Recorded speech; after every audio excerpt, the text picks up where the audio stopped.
Assalamualaikum warahmatullahi wabarakatuh.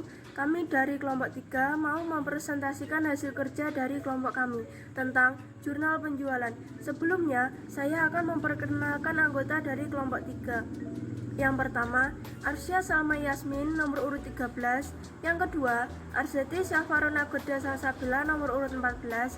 Yang ketiga, Atika Febriani nomor urut 15. Yang keempat, Aulia Mirza Ardita nomor urut 16.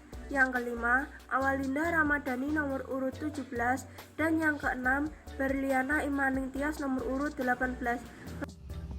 Pengertian jurnal penjualan. Jurnal penjualan adalah buku jurnal yang mencatat semua transaksi yang berhubungan dengan penjualan barang dagang yang dilakukan secara kredit.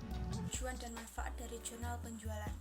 Tujuan utama dari jurnal penjualan adalah untuk meringkas informasi transaksi bervolume tinggi dari buku besar umum, sehingga menyederhanakan buku besar.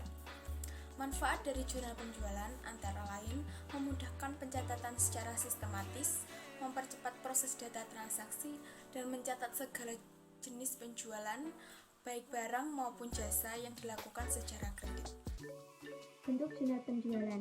Dalam format jurnal penjualan terdapat 6 buah kolom yang setiap kolomnya mempunyai fungsi masing-masing. Pada kolom pertama, yaitu kolom tanggal, berfungsi untuk mencatat waktu terjadinya transaksi penjualan barang dagang secara kredit. Yang kedua, kolom nomor faktur berfungsi untuk mencatat nomor faktur yang tercantum pada bukti penjualan kredit. Yang ketiga, kolom keterangan berfungsi untuk mencatat nama debitur dalam penjualan kredit. Yang keempat, kolom referensi berfungsi sebagai tempat memberi tanda checkmark sebagai tanda bahwa saldo yang bersangkutan sudah diposting ke buku besar. Yang kelima, kolom syarat pembayaran berfungsi untuk mencatat syarat pembayaran dalam penjualan kredit. Yang keenam, kolom piutang dagang di debit dan kolom penjualan di kredit berfungsi untuk mencatat saldo atau jumlah piutang dagang penjualan akibat dari transaksi penjualan kredit. Cara pengerjaan jurnal penjualan. Transaksi keuangan yang dicatat dalam jurnal penjualan merupakan semua transaksi keuangan penjualan barang dagang yang dilakukan secara kredit. Dengan demikian, dalam jurnal penjualan tidak menampung pencatatan transaksi penjualan barang dagang tunai, pembelian, dan sebagainya. Dalam transaksi penjualan barang dagang secara kredit, terjadi penambahan piutang dagang dan penambahan penjualan.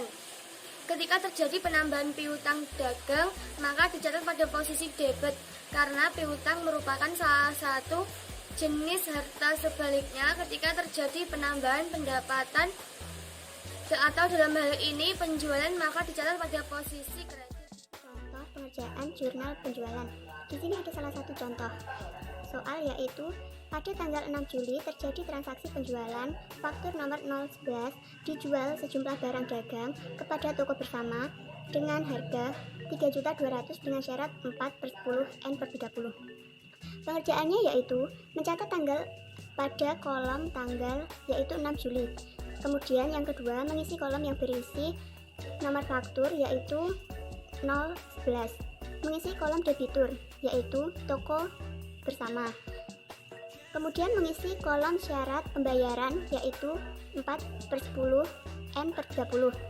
Lalu yang terakhir adalah mengisi kolom jumlah, yaitu 3.200.000. Sekian presentasi dari kelompok kami. Bila ada salah dalam bertutur kata, mohon dimaklumi. Terima kasih.